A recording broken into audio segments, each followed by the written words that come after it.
Naïma Kafi, décédée le 9 avril 2025, était la première épouse de Zine El Abidine Ben Ali. Son décès, annoncé par sa fille Cyrine via un message sur Facebook, a marqué la fin d'une vie marquée par la discrétion, loin des tumultes politiques et médiatiques qui ont entouré son ex-mari.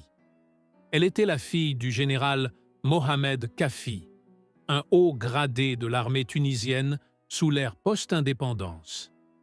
Élevée dans un milieu militaire et bourgeois, Naïma a grandi avec une éducation soignée, mais peu d'informations précises existent sur sa jeunesse, reflétant sa volonté constante de préserver sa vie privée.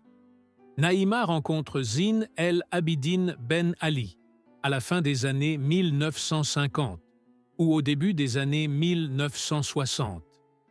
À l'époque, Ben Ali n'est qu'un jeune militaire ambitieux, loin du statut de président qu'il atteindra plus tard. Leur mariage, célébré le 19 juillet 1961 à Sousse, marque un tournant pour Ben Ali. En épousant la fille d'un général influent, il gagne un accès privilégié au cercle du pouvoir. Le soutien du père de Naïma lui permet d'intégrer les services de renseignement militaire, posant les bases de son ascension fulgurante. De ce mariage naissent 3 filles, Gazoua, Dorsaf et Cyrine, qui resteront les seuls enfants de Naïma. Pendant près de 20 ans, Naïma accompagne Ben Ali dans sa carrière, des postes militaires aux fonctions diplomatiques, comme son rôle d'attaché militaire au Maroc. Au début des années 1980, des tensions apparaissent dans le couple. Ben Ali entame une relation avec Leila Trabelsi, une coiffeuse qui deviendra une figure centrale de son régime. Cette liaison, initialement secrète, précipite la fin du mariage. En 1988, un an après que Ben Ali a pris le pouvoir par un coup d'État médical contre Habib Bourguiba, le divorce est prononcé. Naïma, désormais ex-épouse du président, choisit de se retirer de la scène publique.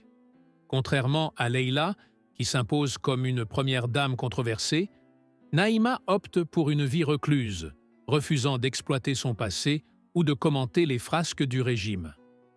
Après la révolution tunisienne de 2011, qui chasse Ben Ali et sa famille proche vers l'exil en Arabie saoudite, Naïma reste en Tunisie.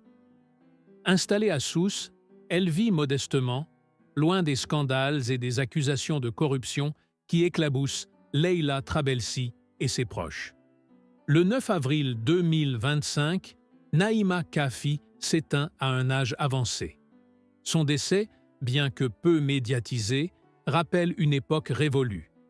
Naïma incarne une figure de retenue dans un contexte marqué par l'excès et la controverse.